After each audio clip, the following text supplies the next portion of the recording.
group is to network, collaborate, share, and really the secret sauce. Like I said, it's networking.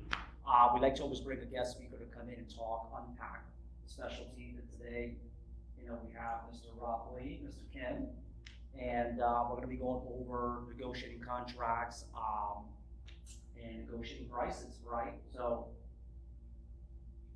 I'm going to introduce yourself. Go ahead, take the stage. All right. By the way, has anyone here experienced the sound bath meditation? Is that what you were doing earlier? Yeah. Just what you did earlier. Okay. But So, do you guys mind if we give you like a few minutes sample yeah. to this experience? No, we don't. The people online won't be able to experience this because just the sound won't translate. But we like to begin with some frequency. Do you want to keep the lines open or closed? We can just chill.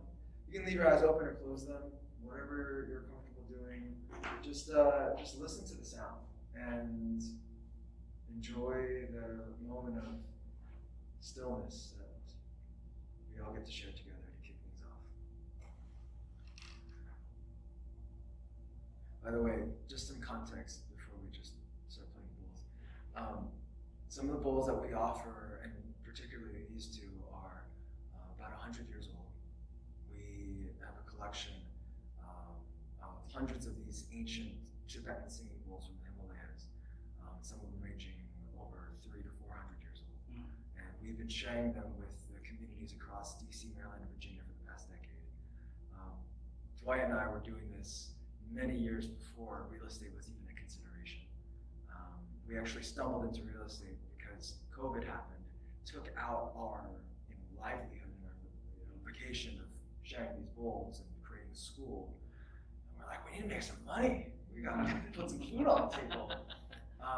So we were actually running a wellness center in DC for about a year and pivoted to real estate, met Phil along the way. Mike's generosity with his capital helped fund some of our early deals when we got started in 2020. Anyway, so this is really the origin of where this story of flow begins.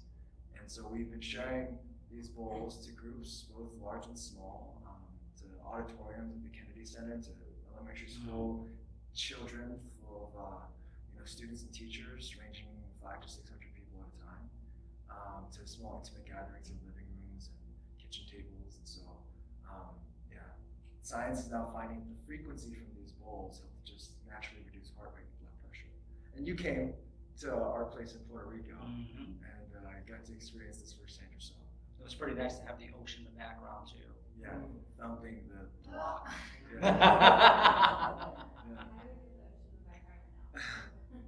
Close your eyes and just I had to record it actually. So just listen, there's really no right or wrong way to do this. Just take some time and enjoy the sound. See where it takes you. So let's take a deep breath into the nose and out through the mouth. Deep breath into the nose. Gently exhaling through the mouth. Last one. Deep breath into the nose. And out to the mouth.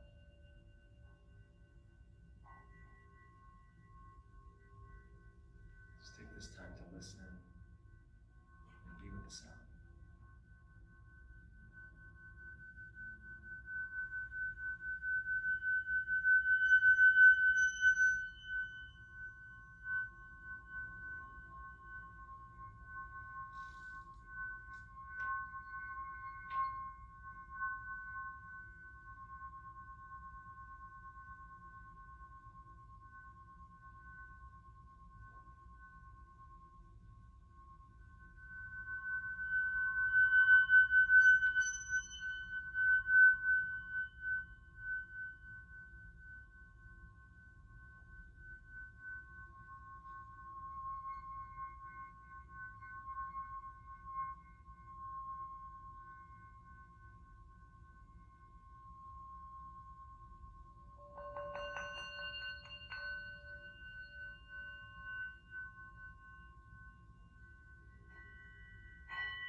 goal was to think about nothing, I thought. All I can think about was babies. She, if you didn't know, she just had a baby Friday, so less than 4 days ago. So the goals are interesting in that, Coming in? yeah, come on in. Hey, welcome. Welcome. Come on in. We have some dessert, we have some coffee, we have some water. Make yourself at home. Absolutely, you're welcome.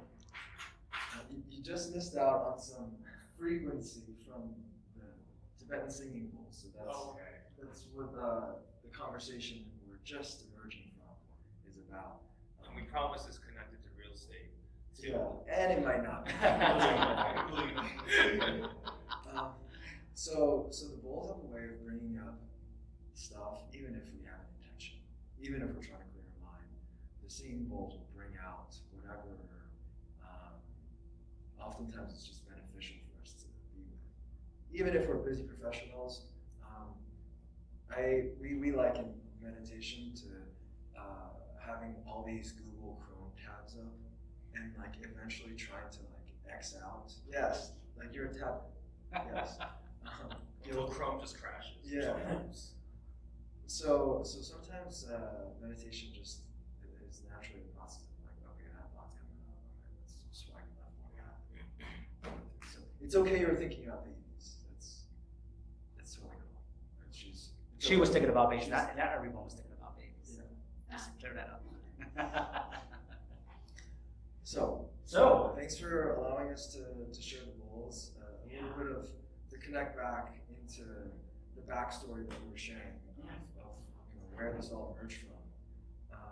We bring the bowls in one way or another, whether it's through the actual frequency itself or what the bowls have taught us about ourselves into the culture of our company. So to us, we attribute much more success to the fact that we've literally just taken what we were already doing, which was operating a meditation service to all these nonprofits, companies across the DC area before, a school, a center for expanded consciousness, and then a straight up wellness center with a yoga studio and treatment rooms. And Dwight and I were managing that. We've taken the culture of us working together for years into just a real estate team.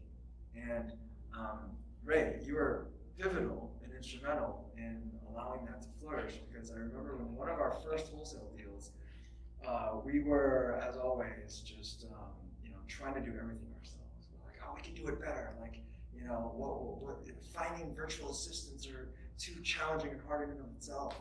And then in one of these deals, I get messaged in 3 different places from the same person on your team, Facebook Messenger. She calls and texts and leaves voicemails on both of my phones. And I'm like, who is this person? Like, where did you find her? Where did you hire her locally? And then Ray tells me, The Philippines. no, this is Diane. Oh, She's from the Philippines. I'm like, no, I've been trying to hire a Filipino VA for the past 7 years. I failed miserably. Find me a Diane. Find me a Diane. Remember? And then we went out to go eat at Texas de Brazil at Shore Pump, Which, by the way, if you need a seat at a steakhouse and you don't find a seat, I learned a hack. Every restaurant always has an empty seat. It might not be the most desirable location, but what you do is you just walk in and say, well, just wait. Then you actually just seat yourself. And once you seat yourself, the waitress or waiter will automatically assume you've been seated. So they will come and then serve you. And then by the time the waitress realizes, the hostess realizes that you weren't on the list, it's too late, you're already getting served and you're already tipping well. And now you get to sit and enjoy a meal with no reservation whatsoever. Just FYI. Is that a Puerto Rican thing? But that's what we did. Okay. Oh, what we did. Okay. So we went to the bar. Because the bar is one of those things where you kind of skirt the line, and then there's bar seating. Anyway, but anyway, I'm going to give you a hard time. So I've since moved to Puerto Rico 2 years ago. Met my partner Angie here, and things work a little bit differently in the service industry. back there, so that's why I asked you. Ray's never worked in a restaurant, I don't think. I've never, I've cleaned toilets, I've scrubbed toilets, Yeah. I've cleaned floors. I have yet to make food. So Okay. you probably don't want me touching your food. I can clean your house very well. But I feel like you got Exceptionally well. You Probably got- much better than you can. I wouldn't have known because your attitude and the way you just go about your work and serving your clients, it's as if you've been, spending decades in the hospitality and service industry. So I feel like you go above and beyond to make sure people are taken care of. So, with that being said, we met at Texas State Brazil, got a table, and I was like, Ray, find me a Diane, right? I was like, please, how did you find this woman? Find me one. She refers me her brother, Christian. I remember this. Right? And we were like, Chris, you're a TC. And we were like pigeonholing him into being that one position. He failed miserably. And if it wasn't for our culture of, it's not attitude, but it's aptitude. Or no, I'm sorry, it's the opposite. It's not aptitude, it's attitude. As long as you're open and willing to grow, we'll find a place where your strengths can thrive. And so then we found a place which was basically the team's group therapist, coach, and kind of older brother, father figure, and The glue.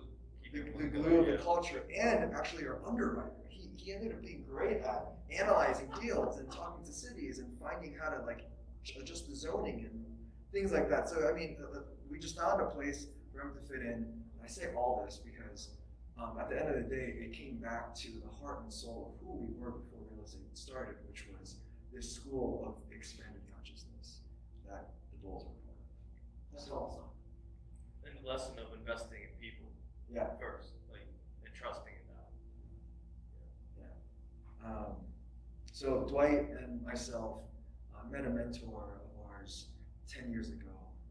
We started doing meditations in my mom's basement in Fairfax, Virginia. And we both went to Virginia Tech. He majored in IT, I majored in finance, and we both found our careers miserable and hopeless. And we're like, there's gotta be a better way. And so we're like, you know what? What we've been doing in our life wasn't working.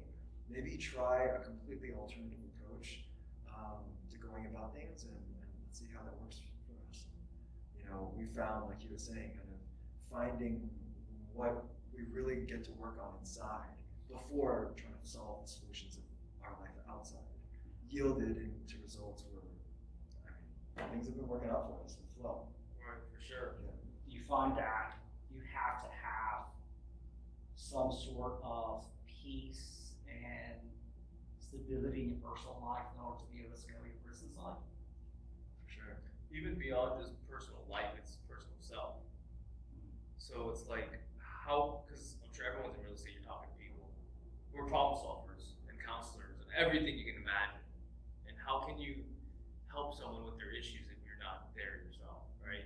And it's this mentality of if I don't have my thoughts and emotions in order, I'm not processing things, which we had no experience doing until the past few years. Our mentor was like, you guys gotta meditate and be with yourself. We're all trying to do the work. They go, sit and be with yourself. That was the first thing, and we were so against that. But when we learned how to healthfully process ourselves, our emotions and our thoughts, that's what actually helped us talk to our clients. So Yeah, it makes sense. Oftentimes when we talk about personal or business, we think personal has to do with our family, has to do with our relationship with our partner and spouse. But what about personal as self with self? yeah, I think just what you're yourself. talking Yeah. about. And being in integrity with self first. If we commit to saying we're going to do something inside of our mind, do we actually do it? Do we keep ourselves accountable when we look inside the mirror, look in the mirror back at ourselves? So, yeah, actually finding what integrity meant for ourselves, so that we can go in front of whether it's a seller or a buyer, whoever it is that we're working with, and guiding them along the process. There's an inexplicable thing that they would say that they just felt like we were the right people to work with.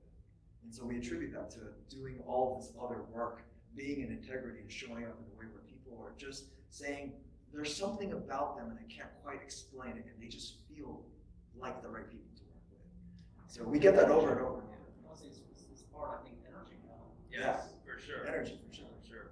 And this is not a lie. When I was out of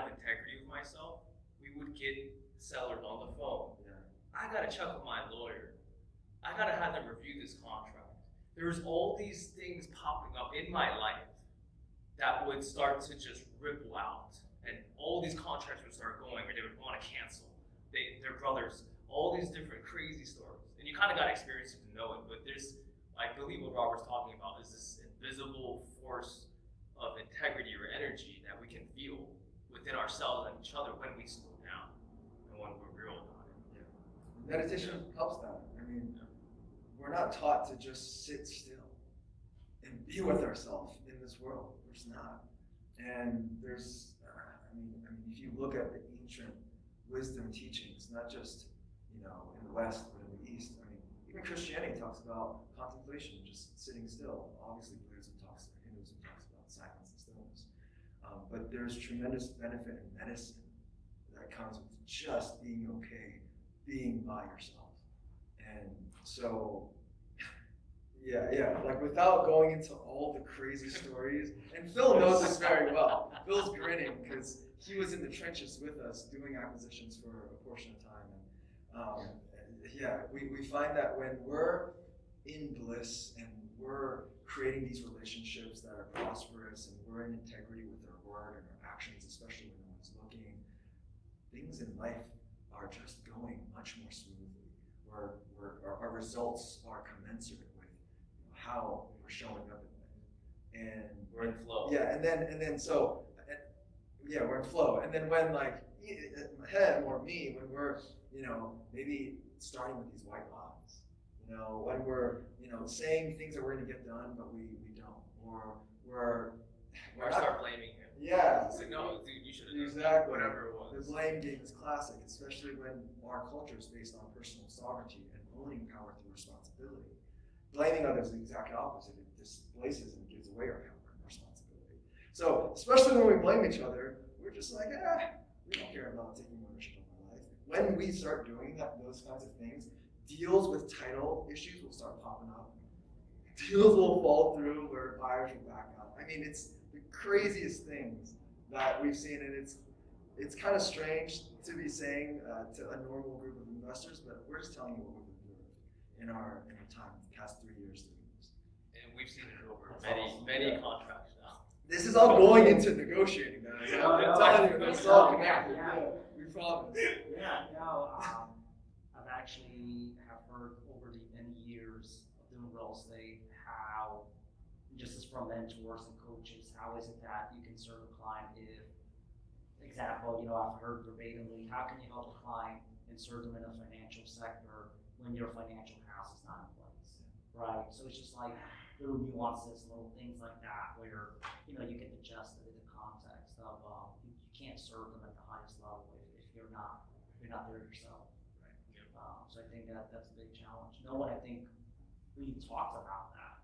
I think everyone talks maybe more strategy and tactic than they do even just the personal part of life and with yourself.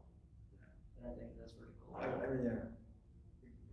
Well, I was just gonna say, it's a societal thing. We don't talk about this much in general. And where are our values or principles in life? Like, where do we draw character development and things like that? Right now, where do we, if you're not religious, it's not that, right? So it's having people around you that stand for that. Yeah, I think it's almost taboo sometimes. Yeah. I think it's just a matter of time before medicine is catching up. Companies with wellness programs are catching up that it's not, an acute issue. It's a well-being, maintenance, and thriving opportunity. Instead of Thank you. And instead of like, I'm overweight, so I need to go exercise. Well, it's a host of different things that probably contribute to a person being overweight. I'm just giving one example. Sure. So we We're not thinking of someone, just overall. Right. It's all encompassing. Right. And so or pick any addiction issue. There's way more stuff going on below the surface, which is what our culture within flow is based upon. Helping people come to their own self-discovery of the root issue that's preventing or blocking them in life. It's way more than just real estate. we do this personal development culture, and then we also do real estate as the objective of how we can facilitate these lessons in our life. But it's the personal development that comes first and foremost. Yeah. Do you have a question? Yeah, it's actually just about what you're talking about. Do you find that, because with wholesaling, it can be they just lost a loved one, or the property has been like distressed for multiple years, and there's so many crazy stories behind it, and there's so much like brokenness as well in it. Do you find that you get to take everything that you're doing and impact their life, impact the seller's life through that, outside of just finding them, the best deal possible and getting them their money? Does that happen a lot or no? Yeah, and 100%. Yeah. I mean, we always say that the number one objective when we're speaking with anyone is to have a clear understanding of their motivation, which is the 4 pillars A clear understanding of their motivation. Right. Their why. Their why. Yeah. And their why for one of possibly the largest transactions of their life it is probably multifaceted. It probably has something to do with their personal life, it probably has something to do with their professional life, but there's all these layers that people are not willing to share when you're getting them on the phone with a stranger, right? And so creating the rapport with the seller to get a really clear understanding of why are they really wanting to sell. All of these things come to the surface. And then it's our job to make sure that we're responsibly guiding that process so that they have the next segment of their life, to transition into. So, Are you in Puerto Rico as well? No, I'm here local. Okay, Boots so on I the was gonna ground. say, I was like, who's your face-to-face contact when you're not doing the report on? Well, we do a virtual a lot, Yeah. 90% now. Oh, We started off doing yeah. drive everywhere, Oh, right? yeah. First year, Belly to belly. we're like 90%. Shake hands. Yeah, 90% online now. Yeah. So I mean now. Why do y'all do that now? Sorry.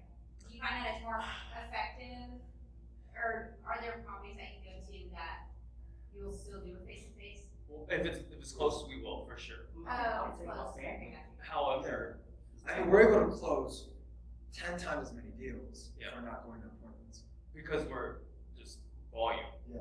the margins are not as great. Yeah, When yeah. you're in person, it's You can always different. get that $5,000 to $10,000 Yeah. less if you need to. Yeah. Yeah. But I mean, if you're doing 10 times more deals, it just makes sense. It's interesting you say that. In the real estate agent side of things, I have heard of only a couple agents, but they're known in the industry. For those that know them, and those individuals actually list properties and they will never walk the house. And over 92% of their business, 91, 92% is just like, they just, Mr. So-and-so, they can show you around, they have a box, right, checklist, this is what you need to do, show me this. It's data driven, and they go into Google Maps, pull data, here's what we can do, boom. And based on results, that's just how they list it, they never even go to meet the seller, which. Now let me ask you, so talking about negotiation, well, actually, I want to take a step back. Yeah. You said 4 pillars. Yes. Can I speak to something really quickly? Yeah. The question you asked about, we have a saying in our school, clear and connected yet unattached. So we're clear within ourselves. Just kidding. However you get clear. And you're connected with your client. So you care. You're finding their motivation. You're getting to their why. But then you're completely unattached. With the outcome. Yeah. So we're going to give you some scripting. We do say, hey, if we're not the right fit, it's okay. We're happy to point you in the right direction. Right off the bat. Because we might not be the best fit for you. But you know what? We're going to try to help you find the right fit for you. And if that's not us, it's all good. So we care. We're clear, connected, yet unattached. And it might not be that deal, but it does happen as you are authentically there for people. You get what you give. Exactly. That's the universal law. And once you start to believe and trust that, that's when it starts to expand. Yeah. The more you have. In the beginning, I was not like that. I was like, everyone must be a deal. You know? Yeah. And then they refer their family and Yeah. just Now I'm working less and we're getting more deals. Yeah. It's Awesome. yeah. Do you find that people in those situations actually refer other individuals in similar situations? Yeah. Mm-hmm. Because they know you're just We're real. but good person. Like you're just actually wanting to find the best solution. Yeah. You're real. Yeah. They trust you because you're real, That's awesome. and that's it. It's like, sorry, we shouldn't say property names. No, yeah. Oh, because that was a referral. Wait, no, that's hers. Well, Slicing. same team. Yeah, it's like Yeah. perfect one. He bought it 2 years ago from a guy. Yeah. His friend calls me, calls him a year later, Yeah. and he's talking to like 20 people. Yeah. I go in person. Oh, heads up, if y'all find 20 more over there, let us know. I drove by that area the other day and I'm like, there's some opportunities. Yeah. And it was one of those situations where Dwight needed to go. Yeah. Like we couldn't have done it unless we had someone from us show up, especially since we had bought the referrals properties in person. So he went and he threw out every sales card I trick heard. in the bag, and used me as the guy that was like, he's not gonna let me do that. Robert's gonna kill me, and we need to know now because we had to buy a property too, now, So there's time, there's urgency. He brought him You're like and a his ninja, his just wife, objection handling. Yeah. 4 sisters, all of them on title, all of them Yeah, there. there's a family reunion Wow. at the property, and I'm like, I'll be standing by him on the phone, but he's.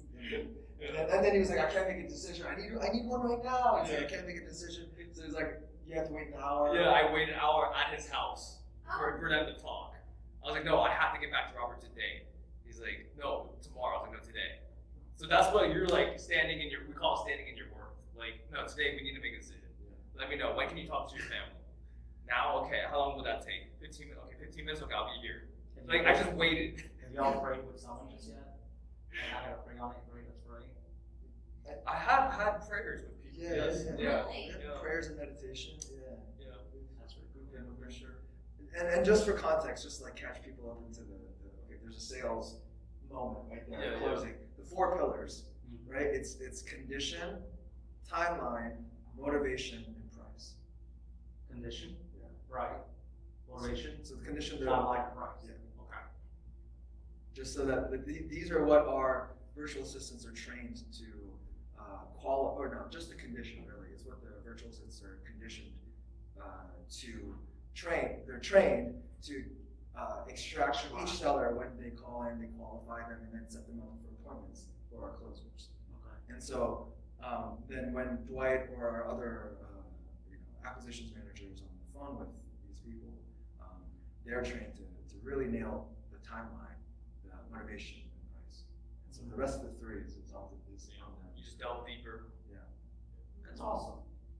So, how do you see, let's talk a little bit about negotiation. How do you see that, since we started with VAs, how do you see that negotiations work out when you're using virtual, right, technology and those in person? And why do you feel, and do you think there's ever a way to close that gap? So are you talking about how much difference there is? Yeah, difference or maybe speed for conversion or any sort of metric aspect. You know what, man? I'm not good with KPIs and Sure. metrics. So I can't tell you before we went virtual. That's not our strength. We're just Sure. this is working. Let's just double, triple down on this Yeah, and see yeah. how it works out.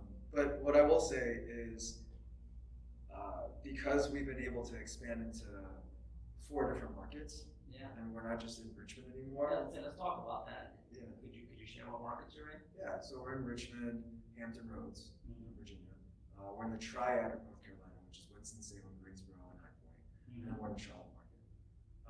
But then we send marketing. We're on the prowl to find our 3rd bread and butter market. So we've sent marketing all across the country. We're still trying to find that sweet spot for us. But those are our main go-to markets right now. 3 markets. How do you think you market?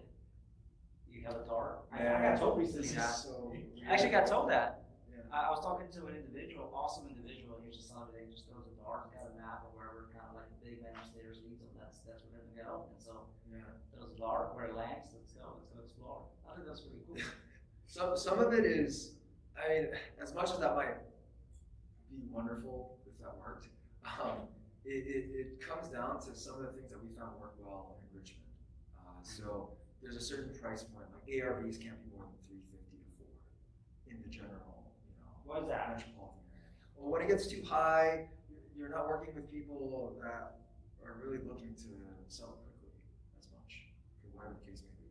Sure. Are they just like more analytical or just not out of necessity? Yeah, we just don't feel like there's those occurrences that are prevalent in those cases, and there's not as many distressed properties available in major metropolitan areas where, and if they are, maybe it just doesn't work with our type of marketing.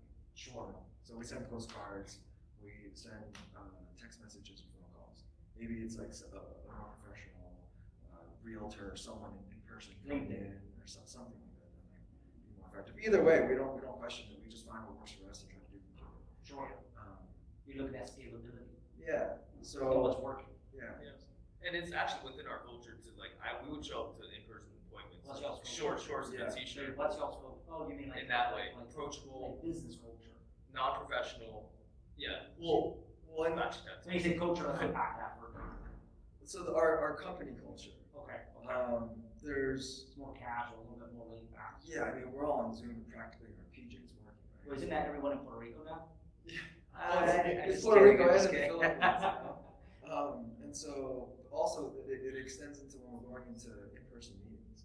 We're wearing in my first couple dozen in-person Most of meetings, the time you I wear wear better jeans. I wear short shorts. I wear jeans. It's a little I had to wear jeans for today. It's a little colder here in the Special States. Yeah. I'm usually in flip-flops and shorts.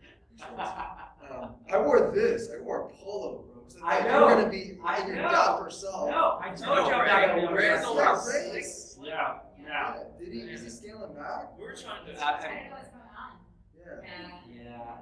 It's I'm just, kidding. I like the side of you know, a suit and tie, man, it's great. I love them. They're fancy. They make you feel great. And then it's like 95 degrees outside after 2 hours. Okay. And you're walking these dilapidated properties, and you can, man. So I was at a property in Petersburg, right? Client likes it. I get judged, right? It was interesting. We all get judged, but I mean, it was such an oxymoron. So I get out my vehicle. My client gets out. He's a contractor, works construction. So I'm with this individual, and a gentleman lets us go up to him. He goes, "You all come look at the property?" "Yes, sir. Yes, we are." He goes, "Okay." He goes, "And you're going to go in there with him?" "Yes, sir. Yes, I am." He goes, "Okay. You know what's in there." So I look at him like, "This is the owner." I'm like, "Man, I should have probably been negotiating with him. I should have came up all dressed up, but I guess walk this property trying to get him down or something." He goes, I said, "Yes, sir. Yes, I do." He goes, "Okay. You sure you ever walked inside the property?" And I'm like, he's negotiating himself, and I should have walked. Now, mind you, I was in suit and tie, pinstripe suit, really nice Italian shoes. I'm not gonna deny I was dressed up. I had a meeting that day. My contractor client usually just kind of makes fun of me. And then he's like, "Look, you must have an important meeting." I'm like, "No, I just had blah, blah, blah." He's like, "Okay. You gonna go like that?" "Yes, I am." He's like, "Okay." So this guy literally is questioning me as I'm about to walk this property. So you're chuckling on this. And I just remember, I was like, "Yes, sir, I'm okay." He goes, "Okay." Then he kind of looks at me, just one more time, he goes, "Okay, so you're sure you're gonna walk in this property dressed like that?" Wow. And I'm like, "See, this is why I don't dress like this. Because you stand out, you are an investment, you are a sore thumb, you have crosshairs on you, everyone's looking at you, and it's hard to relate, you're not relatable." That's Right? it. That's I it. could walk into a boardroom That's it. and people are gonna look at me and go, "Who's this guy?" I can't walk in that room with that individual. He's worried that if I fall down, I'm probably gonna try to pursue him, right? But probably, or I'm gonna get hurt, or this guy doesn't belong. We organically cannot mesh. So I finally looked at him and I said, "Sir, I promise you, I have probably walked more properties like this respectfully, more than you have ever. There is nothing in your house that I haven't seen, and I cannot, I can't relate to." And he was just like, "Okay."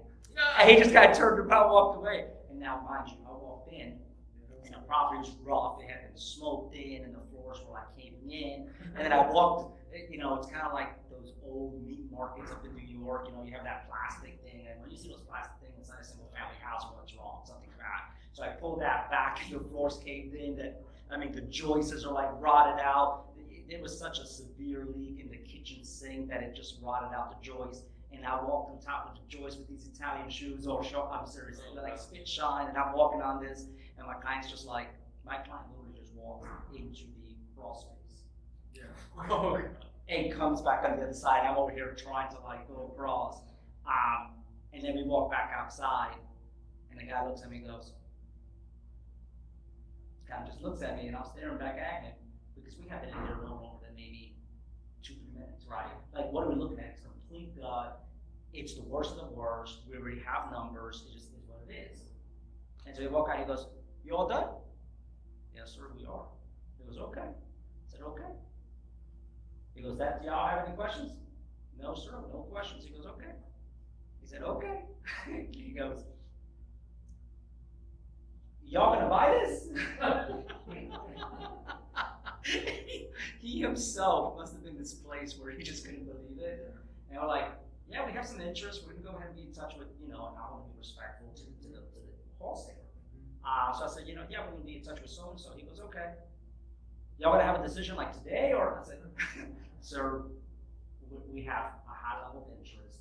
We'll be in touch with said individual. We appreciate your time. Thank you so much. And by the way, it wasn't anything I haven't seen. I've seen significantly worse."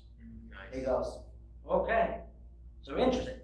I shook his hand, shook my hand. There was another individual. I shook his hand. I got in the car, of course. I completely put like tons of hand sanitizer on. Took my jacket and sent it to dry clean. Like, it was horrendous. But it was one of those things where it wasn't relatable, right? It was such a conflict to even get to that point. Yeah, it was already an It obstacle. was so awkward. Yeah.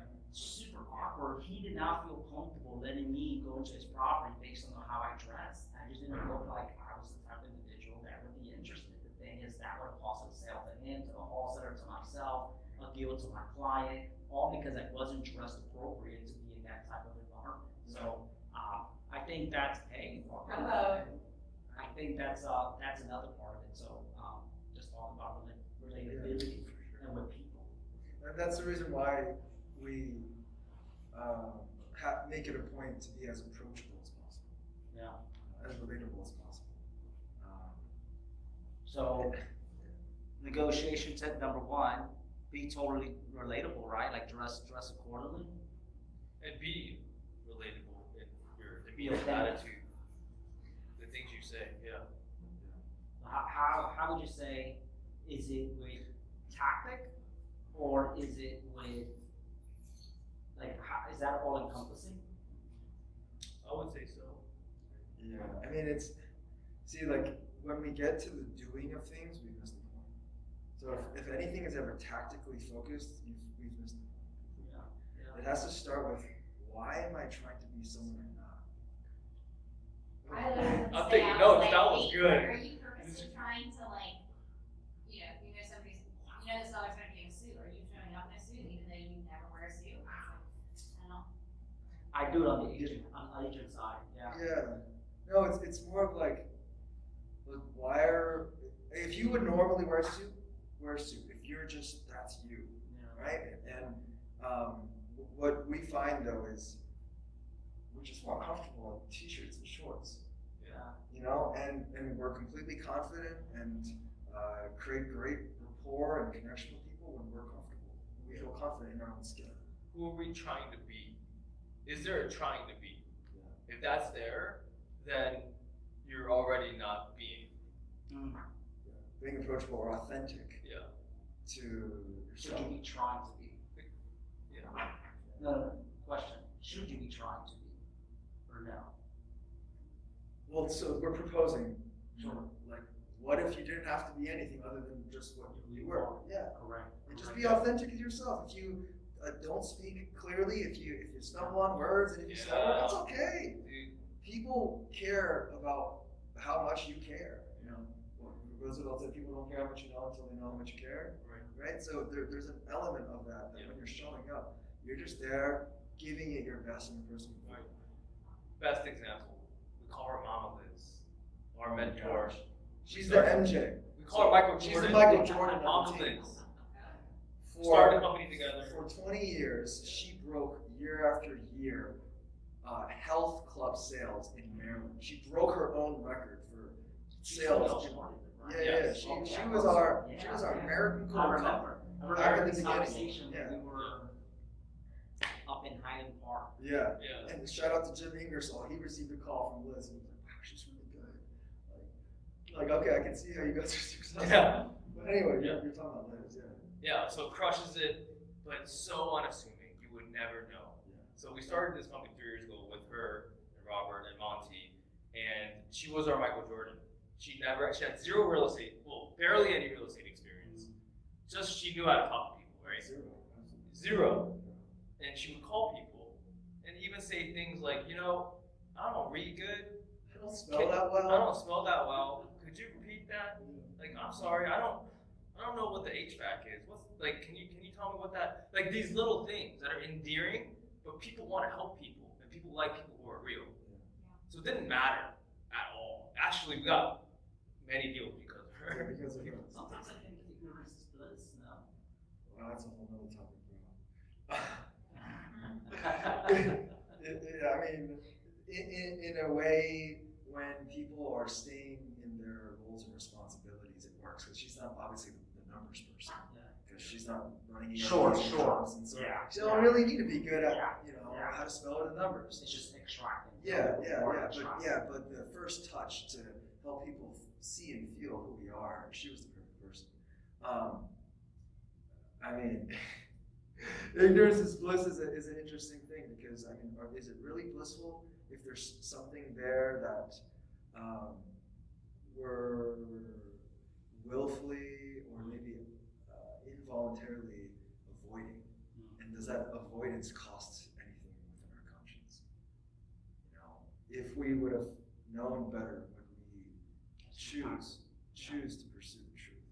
So I think there's some toll that weight of being in avoidance creates, and ignorance is not truly ignorance, but it's a whole other ball of wax we can go down. It was a while back, but he said something that I was like, I gotta take notes here. Because you're saying about like tactic, Yeah, it's sure. not about the tactic. Yeah. If you're thinking tactic, I don't say you're wrong. Like, do you want to pre yourself? Like strategy, tactic. Yeah. You hear a lot of these gurus, right? Like negotiations 101. Like you want to come in, you want to mirror match, you want to be dressed alike. Yeah. People like people, and people do business with people they like. And these coaching companies make so much money, and Yeah. there's so many podcasts and so much content. I think there's not a lack of it. If anything, there's an abundance, a plethora of it. There's a lot of noise out there. I mean, I was just saying if you're tactical, you're missing the point. And it doesn't mean tactics don't matter, they do, but I think the foundation of when you start any negotiation or sales in anything, it has to be done from an authentic place where you actually care about the service or value you're providing. So let's start with that. Where does the negotiation start? It starts. Where and when? Hello. Starts with the why. Yeah. What do you mean? Yeah, I mean, well, so to anything, the sales process begins with the first touch, whether it's a call or a text or a postcard. And then when they receive a bit of material and they reach back out to us, every single person that we have that's trained on voice is trained to be as delightful and we call it pleasantly persistent as possible. So we have a very animated and colorful culture. So like we'll literally be on Zoom. I mean, Dwight and I and whoever's been part of Flow have been training this team virtually for 3 years now, right? And they just actually had their first team building experience, which is company-sponsored event where 20 of them went to an island for a weekend and met each other for the first time. Oh man, that's really cool. And I That's mean, really cool. they were in tears with how touching and inspired they were based upon all of the camaraderie and connections they've created. I say that to illustrate that how we facilitate our coaching is as authentic as we can be. So we're not like different people when we're in Zoom. It's a corporate meeting. We have to be this way, and we have to speak so perfectly and polished in a way that presents ourselves as professional. Like So we don't do that. It's not like the finance world. No, it's not like any other world except like they're in our kitchen or living room, we're just kicking it with them, hanging out.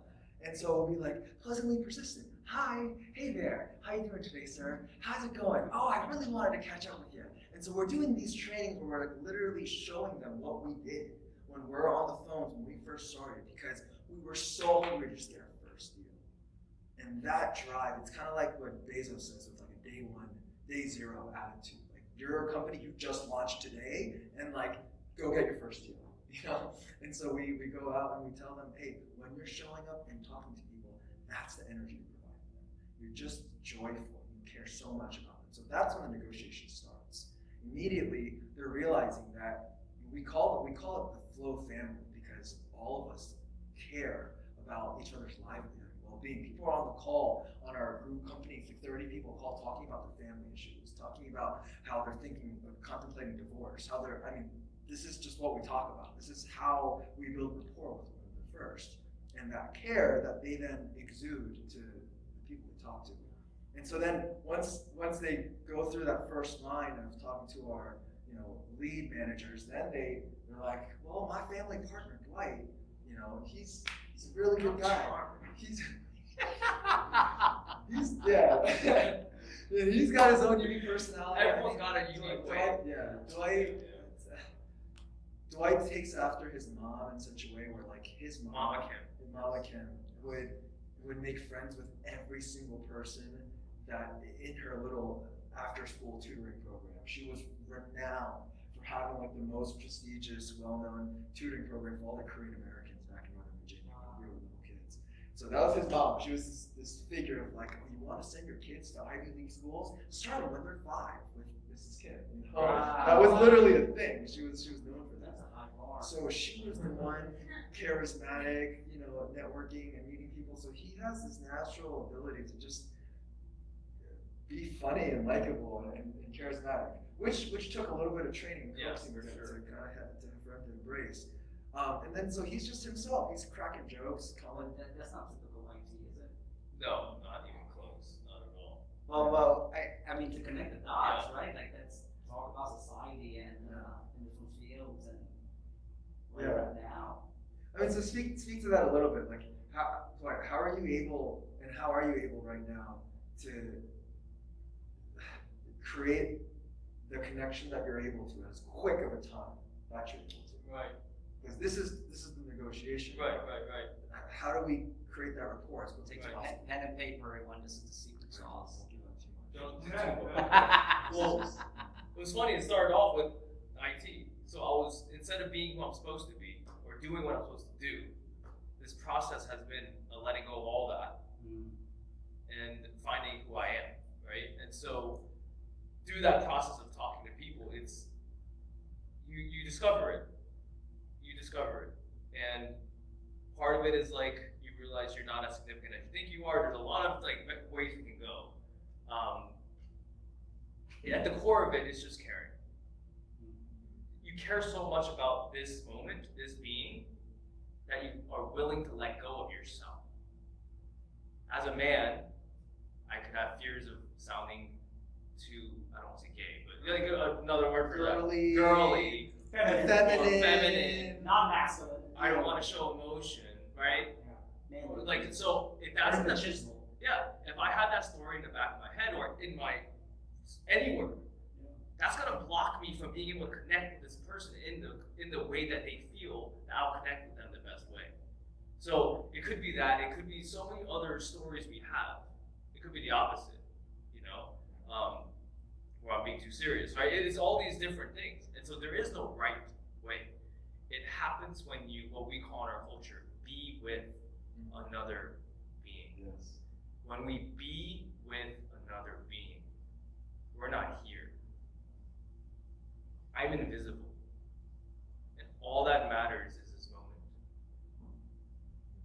moment. True presence. Yeah. So then you just know. You know what to say.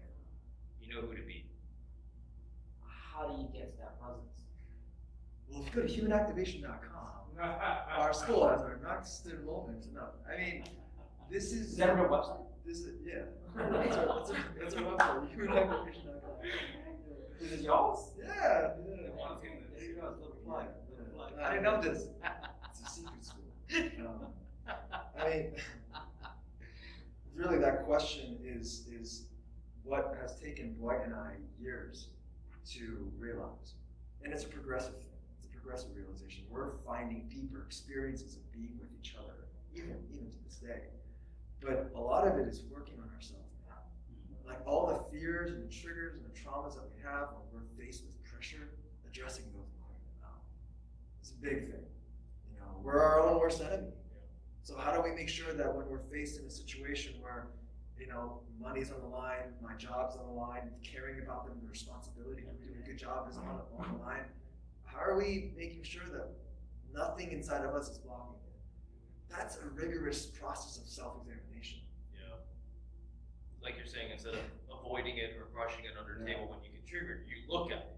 Like, why did I feel that way when that person said this? Like, is it my own unworthiness of scarcity money issues? Like, you know what I mean? And so having a team that we literally have agreements with each other, that my man here, my brother, is going to give me a heads up, we call it, when he sees me. Don't try this at home. No, yes, no. Disclaimer. Hey, sweetie, I'm gonna give you a heads up. Yeah. The first 3 years we hate each other. And then she goes, I'm gonna give you a heads up. You're gonna be walking out that door and never coming back. It's like, you're just trying to get out. Yeah. So this is the reason why it's. Are y'all family, like, at all? Just No. best friends or? Just what friends. were Yeah, you yeah. for? BFFs. No, I mean our families went to church together. Like our grandmothers were friends, but other than that, And just to share, we both went to tech and we totally were opposite of Oh meditation. yeah. So they're we just were as related to one another Beer as pong, much as you and I drinking, relate to one another. all that. Yeah, 10 years ago. yeah. We were party boys back then. Did y'all know each other? Yeah, we played football with each other and drank on the weekends at the same house parties. And anyway, all very far away from meditation and sitting with oneself. Practically the opposite.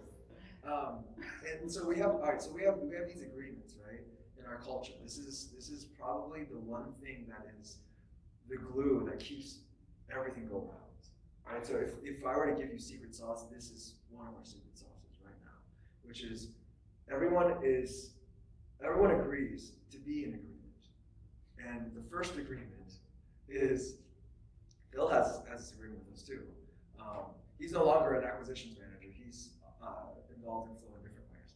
But the first agreement is this: if you see me showing up in any way that's disempowering for myself or others, let me know. Tap me on the shoulder and call me powerfully into being present and aware of who I'm actually showing up as. So please, if I'm showing up like an arrogant, condescending jerk, Dwight, let me He's know. never. Many days of my life, I used to think I was a superior Korean than him. Okay, there's. I'm a Kim, he's a Lee. Yeah. Y'all know Kim's are We got bad blood back in the day. Kim Dynasty. No, I mean we joke, but like it was more of just like a. So is it legitimately they're like last thing. Okay. Legitimately, Koreans are like the racist race. We make fun of each other, like our own I don't know. culture. I don't know. Right back. We're closet racism. Yeah. Yeah, no, not even Pocket we racism. like say it. We're like outspoken about each other. It's a funny thing. I don't know the Did races. you say what? Don't. Oh, just like our family's more well off than that. You know? So like Or like they that, judge. Yeah, or judge, like yeah. that area is lower class, so they're worthless. You know? Yeah. I mean, people do it. Well, like, it's a people thing. Yeah. It's just cultural. It's a human And I being think thing. it's a Sure. side. But Koreans will do it behind your back too. Anyways, For that's sure. a whole other story. Anyway, so we have this funny little saying, like I was more superior, he was more superior Korean, because that's kind of embedded in our cultural history. Yeah. Anyway, going back to the agreements, It's programming. for sure. It's not for sure. programming. And until we can deprogram ourselves, Precisely. the future generations will just repeat itself unconsciously. Because you have kids. Yeah. So that's. Yeah, there's program. Yeah, for sure, man. And it's not even with kids, but in company culture, people do what you do. So what the leaders do, the people within the organization will begin to embody whether they realize it or not. They just start to take on the behaviors of who the leaders are embodying. It's a cultural phenomenon that you see across companies across the country and throughout the world. And so going back to our culture, the culture begins to, the agreements of the culture create the foundation for the company itself. And And so that agreement of, hey, Dwight, if you see me showing up as this arrogant, condescending jerk, please let me know. First agreement. That's the first agreement. Okay? And then the second agreement is, yo, when you let me know that I'm showing up that way, you have my word that I'll meet that heads up with gratitude and humility. Instantly in the moment. No matter what. Instantly is the tough part. Because when I'm actually being a condescending, You might not be arrogant able jerk, to- I don't want feedback. No, he doesn't know. I'm like, dude, shut up. You're the Korean jerk. You know, like that's typically what happens in You're real just life, projecting on me, right? Isn't Yeah. that like what we do? Yeah. Exactly. Yeah. No, actually, I think you've been off, man. You haven't gotten that deal yesterday that you're supposed to close. I think you're off. Oh, this actually never happened, right? Exactly. So there's this tit for tat. I think it's the Well, house. you're giving feedback when we give you something. Yeah, Yes, exactly. Without the key, which is gratitude and responsibility. Yeah, and humility, right? So taking responsibility with gratitude and humility. And here's the thing. When you actually honor that agreement, the last thing you want to say is thank you. You know, when we're in our ego, when I'm in my ego and my sweetie is telling me I'm showing up one way, I'm like, you're the one that's not being nice right now.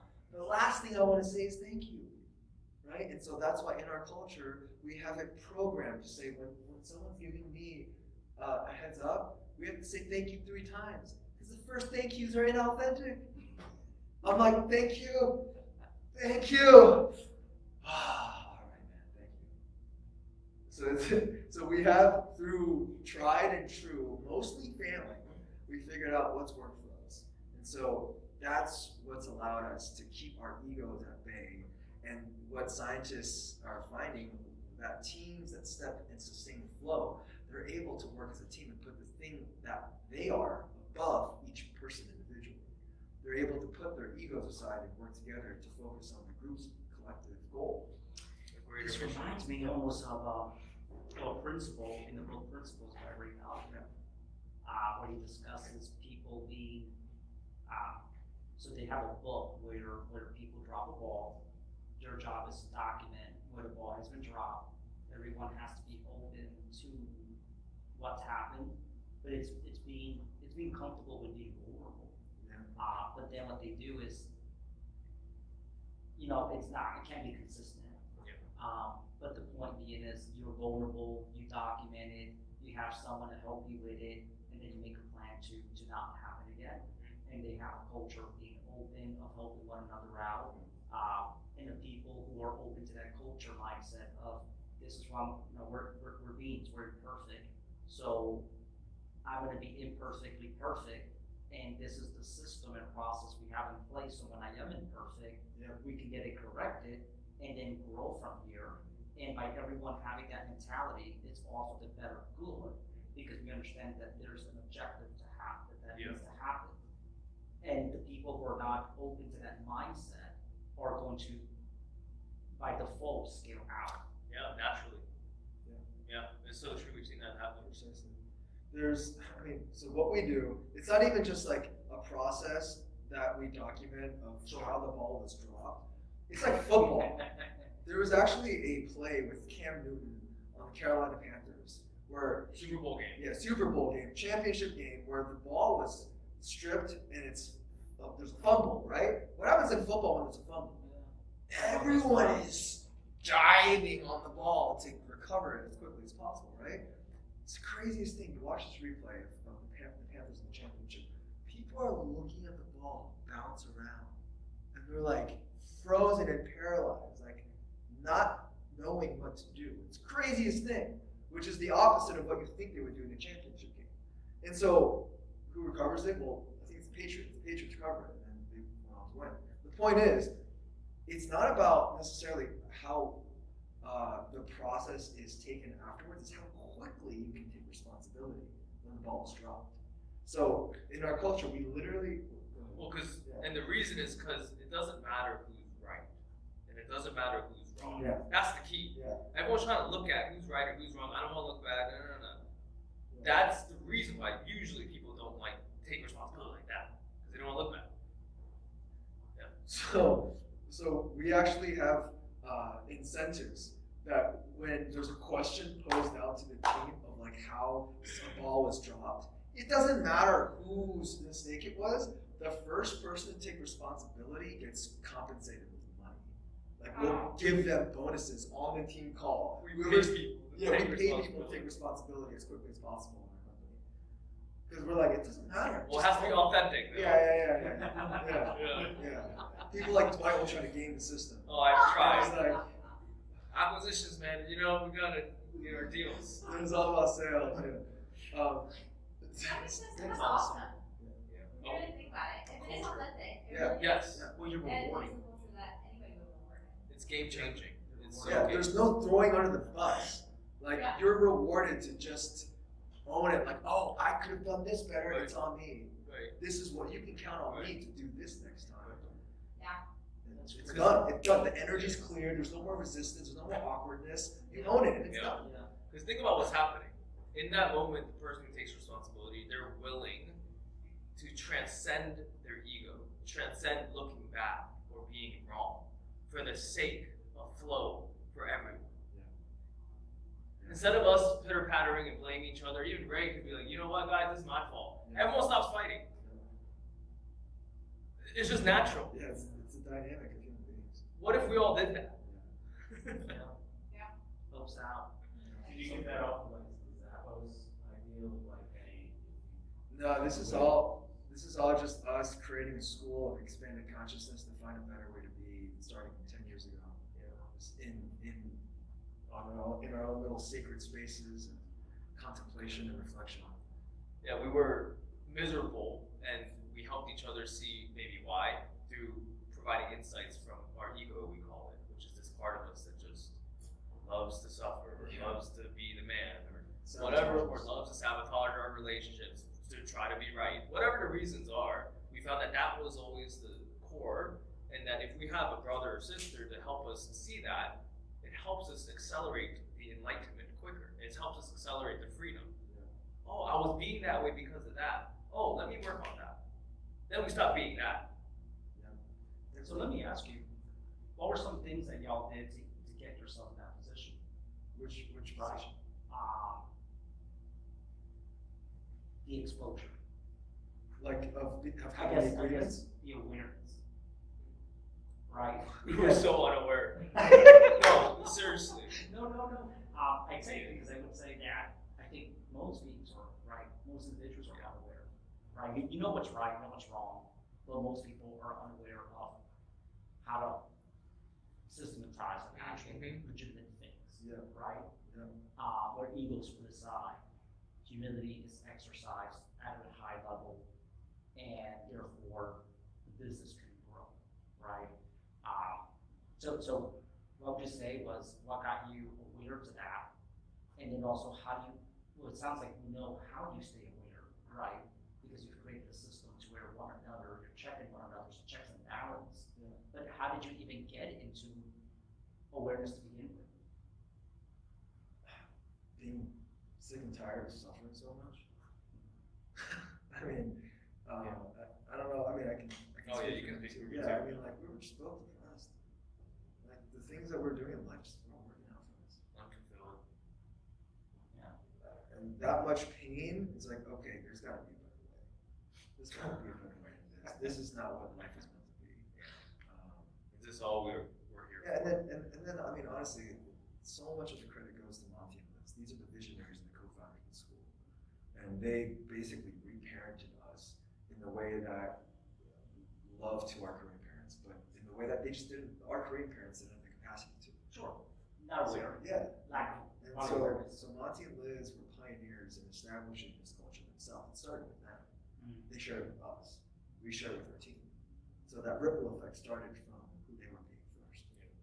That's really cool. The agreements and a lot of other things. Yeah. Okay, so I'm connect dots, right? Kind of funny, I'm gonna say. So because that helps you so significantly in negotiations. True, right? Yeah. That sounds funny, but it really isn't. How would you say if the people here want to go out and get awareness, get exposure, right? 'Cause I've seen, like you just said, it sounds like proximity to these two individuals really was what changed, what created change and transpired that change, at least initially. Obviously, you do the work to maintain it. What would you say is something that someone here or listening could do to get exposure and then maintain in that system of staying exposed to it and proximity to it? Give us a couple of years. We're trying to fire ourselves from real estate right now, so we can do this full time. What you're saying. I mean, the main goal is to get back to the school. Yeah. To actually create a process, a digital process that actually can facilitate what you're talking about. Without shamelessly plugging our website again. Sure. Yeah, no. I'm So wait, what's the website? I'm being facetious. I'm all human activation right now, but that's not the point. The point is that it's so much more to articulate than just an hour conversation, right? It's a whole paradigm shifting process of how to go about one's life. Especially, I mean, I'm just speaking for We're in a society where everything is really fast, right? Yeah, We all from the yeah. DC market, I'm from New York City, right? We come from massive metropolitans where people don't have time of day to care about holding the door open for you. You miss the metro, I could care less. I'll flip you off just because I think it's funny. I used to intentionally get people in wrong directions because I thought it was humorous. Like, oh, how do I get over here? Dang, bro. Yeah, go this way. I'm like, should have looked online, Why? Because when you get repeatedly talk about asked that. as a tourist, like, how do I get here? How do I get here? It's like, I'm not a guide, right? I have no interest in this. So, but that sounds like a child. But it's just one of those things where awareness, being centered with oneself, putting humility, and I grew up in an environment where it was very machismo, right? Lots of ego. Even though culturally we were humble, individually there's a really high sense of pride, pride in what you do. It's almost this pursuit of perfection, right? Which doesn't exist, right? And so Go ahead. You got some stuff? So in the interim, while this website gets up and running, I'll just speak to like how most of us started was there was a sincerity in seeking and wanting to know a different way. Yeah. And so much right here is knowing your why. And does it really matter? Because if it matters, you'll do something about it. If this matters to you, you'll do something about it. If you really want to be free and empower other people and like be this person you say you want to be, then your thoughts and actions will shift. If not, you're comfortable, it's okay. Yeah. So like preceding the sincerity and the earnestness, which I think can only happen when we come out of denial. Like, oh my gosh, I don't like my life, but then wait, It's not so bad. how is my life actually working out for me? So that's a question we often ask ourselves. How's it working for you? Yeah. I hate that. So how is it actually working out? I'm pissed off. He's like, how's that working for you? I'm like, not good, alright? Like, you leave me alone. So yeah, please. I think you guys mentioned it already. It's the accountability between you two. Yeah. So I run into certain people, or have ran into certain people in my life where you're present with that individual and they can call you on your stuff. Oh, wow. Yeah. Nice. And then that's how you grow. Yeah. But you gotta have, maybe not, but two people with a mindset. Yeah, for sure. And that's where Ray calls me on my stuff for buddies of mine that they call me. Yeah. Yeah. You know what, you're right. Yeah, And in my own way. for sure. Yeah. So it's that, and then some in terms of how much are you talking about in terms of awareness? Because this is an onion that you can keep peeling, right?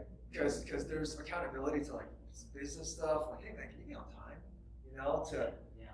Hey man, I noticed you said something there that wasn't quite true, and I know we have a process of ensuring that we're people of integrity, and we are committed to impeccability of speech. and making sure that next time, or actually, can you go back and take responsibility? Because I think the company will be in integrity when you can amend and shift that and adjust what you said to clarify that, and then moving forward, can you commit to being in integrity moving forward? So it can be nuanced to just the littlest things. So how do you pick your battles? Well, it is, for instance, I'm just going to put Dwight in a very corporate context. Is he producing results? Because that is an immediate indication that he's either in flow, in alignment with our culture that we've set out to be, or it's not. So I mean, if he's tripping up here and there, and it's not really something that's affecting his performance, but I know he's taking his time to actually sit with it and reflect and make the character adjustments on his own. Because by now, he has a whole tool set of what to use, when to use, so that he's making these adjustments internally. So sometimes I don't even need to say anything because I know he's self-checking. Yeah, to an we're extent. self-check. Yeah. That's cool. I mean, And a good frame to come from when you're doing this is this empowering for this person? Am I coming from an empowering space? Because easily it can go to I just want to bash this person or whatever. Sometimes it's so nuanced and Yeah. insignificant that you're just You just causing chaos. yeah, you're just creating drama. Yeah. And you must take responsibility now. What's this really about? Yeah. Yes, that is the question you gotta ask. What's this really about? Yes, then you go into your issues. And this is the reason why we have that accountability both ways. If I'm mad at Dwight, he can call me. Yeah. And- There's no leader. Yeah. There's no guru. Yeah.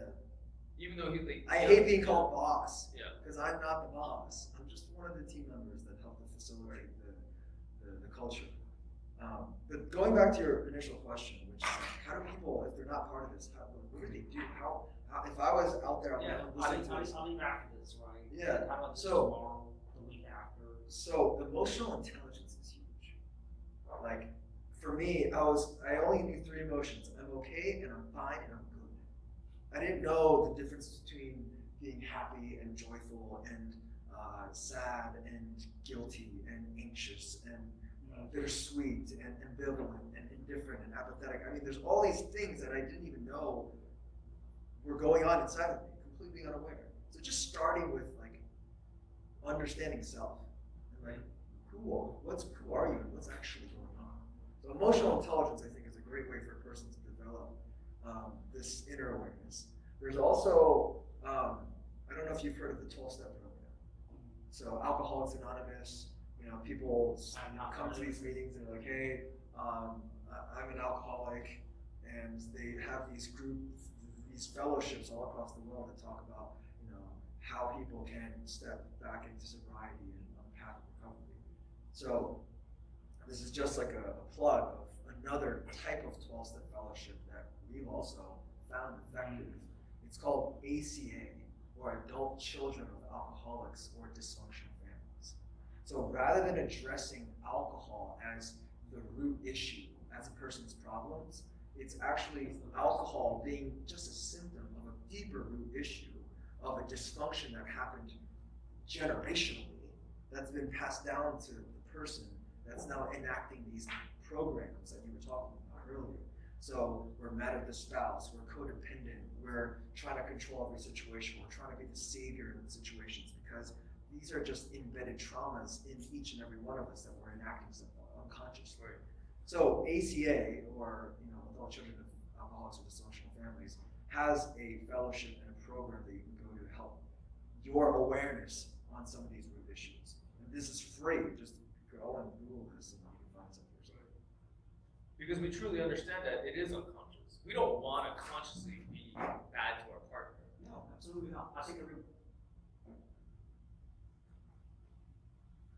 most people. Yeah. Most people, Not yes. malicious. If Well, you're I was someone always say, conscientious, I think everyone, Right. I do, unfortunately, Right. there are some people that have no interest. right, I think majority of people have good intentions. Right. It's about how to go about it, exercising those intentions. so there's some type of unconscious reactive program within us that's just reacting this way. Yeah. I know I've done it so many times where I don't know why later on when you cool down, why did I act like that? And then you do it again. And you keep saying sorry. And it's like, what the heck? But I don't want to be that, right? So it's this thing we have no control over, yet we're not spending any time to try to look at what's going on. So ACA is and If you go to ACA, so is it like recovery? yeah, it's a recovery for people who come from all walks of life. That's They pretty could have been overly religious parents. They could have been alcoholics. They could have been drug addicts. All different walks of life. My parents didn't drink at all. Yeah. Zero. And also therapy. You know, I mean, I have my thoughts on talk therapy. My 2 cents, humble opinion, is not professional counseling advice, but a trauma-based therapeutic approach that addresses some of these root triggers and traumas to help clear some of these things can also help with the emotional intelligence and awareness. So, just to like give these things that people can do. Yeah. You know. Well, I think it's important is to actually have steps that can be followed, that can be executed on. Sounds like to just be better beings with themselves, and by treating themselves in a better condition, they'll be able to treat other people, whether it be in business, in social life, in intimate, relationships, whatever it be. They by default will just be better. Yeah. And I don't want to say this, so one ought to pursue this path of healing for themselves and no other reason, right? But what ends up happening in negotiation is that when the seller is explaining the life situation, you have so much more depth and space to hear it because you're like, yeah, I just went through something like that. And like when they hear that you understand, they feel that, like they're just like, okay, these are the people we're obviously supposed to work with. Yeah. Like they get me, they hear me, they feel me. They've never even seen me, but they know me more than my family does right now. So And you work with people you trust. yeah, That's it. Man. yeah, And then you get the friendship discount yeah. as well. And then so this is when the whole like people do business with people they like. That's when that comes in. Yeah. But that's because the way we go about it first is do the inner work, and eventually that stuff will happen. It's because of the work you've done. Yeah. That you can even connect with someone on So some level. yeah, all of our sales managers, everyone in acquisitions, it's mandatory that they go through a curriculum. Personal development. There's no other choice. The orientation to even be part of our company, the first week is listening to training videos and going through our empowerment technology and learning how to start using affirmations to transform a character. Rewired neuroplasticity. Yeah, so this is just like, if you don't do this, you're not part of the flow. So it is what it is. Y'all watch what words you use. Oh, yeah, absolutely. I mean, words are spells that we cast on other than ourselves.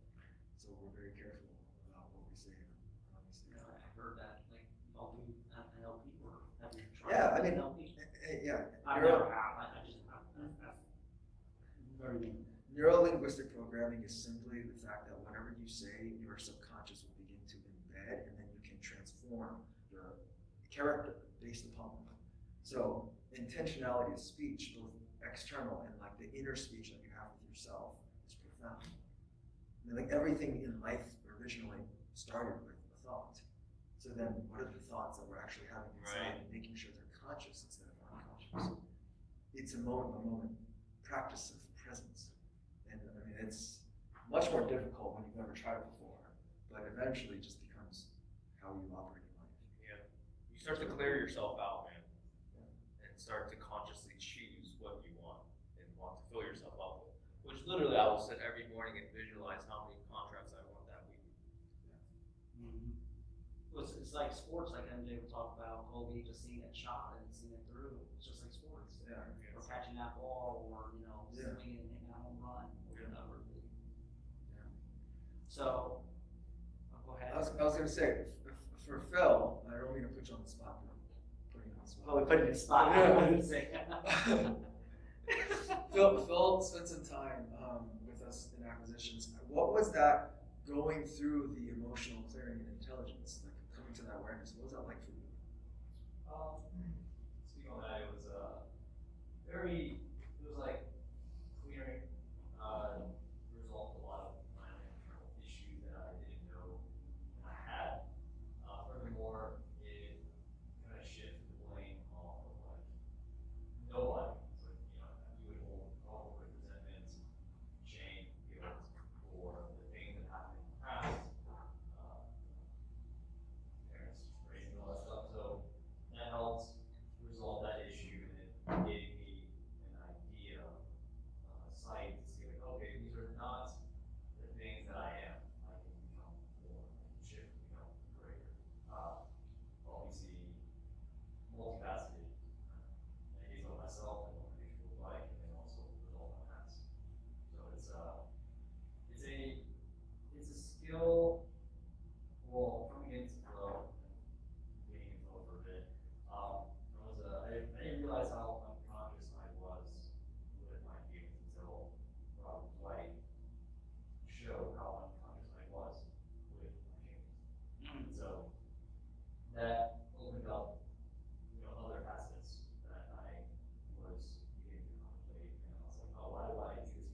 to that is because as a child, they fall online, bad things happened, and so I got over that. And so it shows you a lot of different things that you can improve upon. Yeah. So I feel like we're kind of nearing the top. Yeah. Well, I was gonna ask,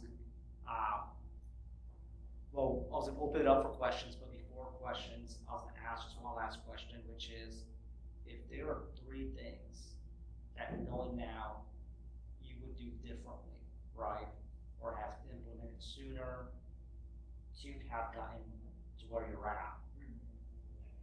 And we could keep the negotiation or real estate or, whatnot. Actually, just open it up. Let's just say, just generally speaking. There are 3 things that you would have done, knowing what you know now. What would those 3 things be? Everything happened as it's supposed to. Just kidding. I would say going virtual soon. If I knew we could do what we're doing now, like when we started, we would have gone virtual. He would have been a PR in the first 2 months, eh? We're like, hey, Ray, thanks. Yeah. That's one thing that just comes up. When you say virtual, do you FaceTime on an iPhone or do you start like on a computer? Just a phone call. Yeah. Phone calls only.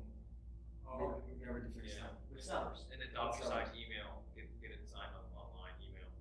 well, you don't Zoom at all with your mind? Maybe 1%. Like, very low. I thought that's what you meant as well. Oh no, this is just phone, telephone. I will say, as just a spectator, I think that's incredibly wild. Sometimes I think that too. No. Nice little house. I'm thinking, No, I this is Mr. Ken from, I don't know where, I don't know who, I'm gonna sign the contract. We just gave I you just the gave secret you, sauce. I would show up and Just told sign you the my sign words. the deed. I'm tripping And when I'm then doing it. you're gonna borrow me how much, maybe $1,000 EMD, and I'm gonna go sign with a title company I've never used. I think this is too much. And then I'm gonna go, no, I think this is amazing. No, Because, right, like the 4-minute mile, right? Unless you meet someone that's doing a 4-minute mile, the next year there were 12 individuals that did a Yeah. 4-minute mile. Yeah. And before then, you were literally signing said that you would die. yeah, I think that's incredible. yeah. That's exposure therapy. I'm still like, how are we doing this at times? Because it's like people are selling their house on the phone. And it's really, and Just making sure you got pitched. yeah. I mean, It's awesome. And again, we had no real estate experience 3 years ago, nothing. And all we did was like this inner work stuff, and then we hired coaches and we just started doing it. And all this self-development helped us connect with people, which helped them trust us, which helped them sign the contract. That's wild. That's I think that's amazing. Mike, I appreciate that question because I also was under the assumption that there was at least some sort of Zoom calls yeah, or enter whatever other technology platform being leveraged to Yeah. see a face yeah. and see that this is another human being. And it's And you don't look a little shady. that's the approachability. That's absolutely amazing. Yeah. That speaks volumes of what y'all are doing. Approachability, Absolutely humility. incredible. Yeah. Okay, so we got one. Is that We're three? not gonna tell them. What's next? We'll cut it in, you can say. Oh. Hey, we gotta have his back if we're gonna reveal the next phase of flow. No, so yeah, what's number 2?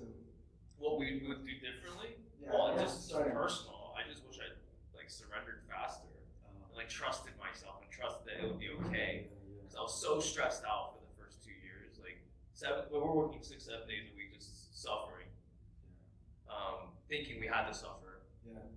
and just You corporate job. No, even- first 2 years of our company. Oh, okay. Yeah, flow. Right. He was white knuckling it for a little while instead of Just trust letting the go. process. When did things start to, you were like, okay, well, like, all right, it's good, we're doing it. Like, when did that happen? When would you get to that point? What does that mean? Every day is like people we kill. Day 0. It's like, yeah, every day Well, I is. think I can feel what you're saying. you're only as good as your last. Yeah, I mean, probably within the first 6 months, like after 6 months. So like when we're turning the year into 2021, we're like, okay, we found something. Yeah, like this is actually working. Yeah, this is actually When working. you're like, alright, this might be my niche. Yeah.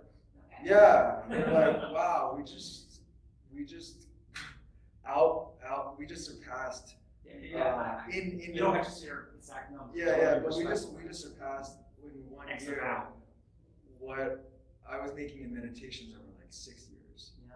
I'm like, all right, this real estate thing, let's That find might a way work. to keep this going and then get back from meditation. You know?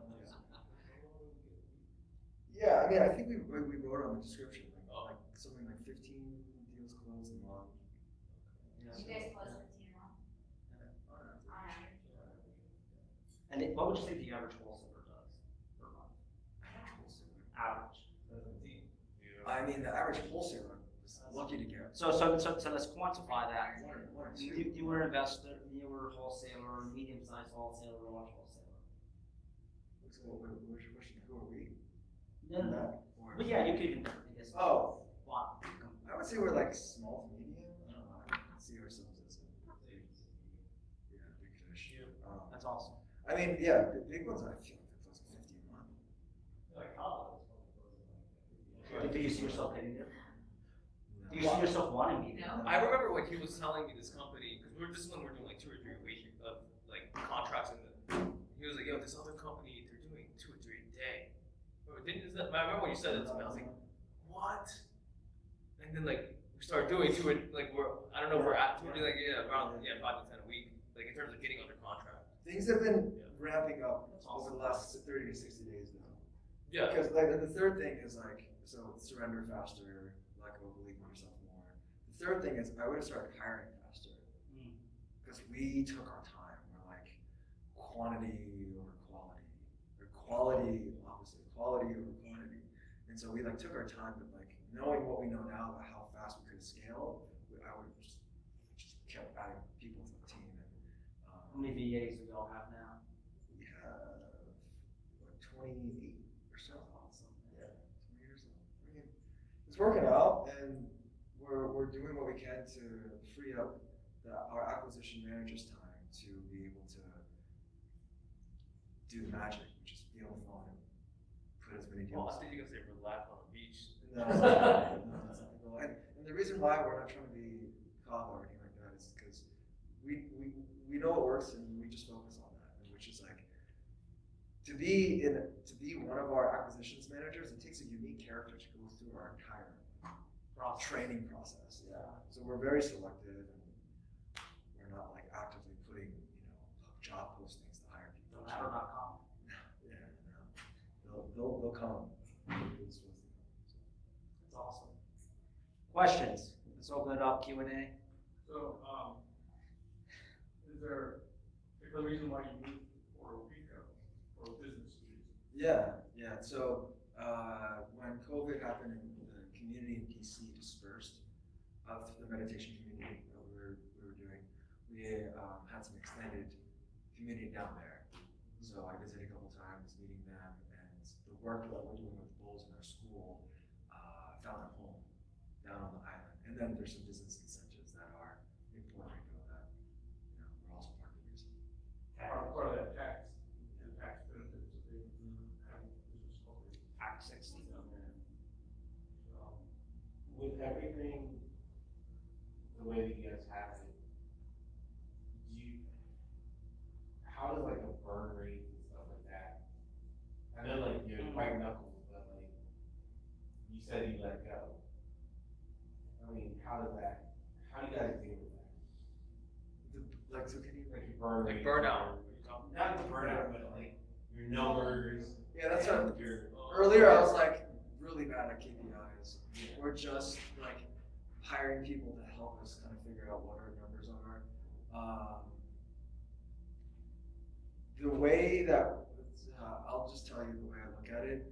I have a very predictable amount of marketing spend that we'll do every month, and then if that marketing spend is going, we should have this amount of deals, and our average assignment fee should be between $12,000 to $14,000.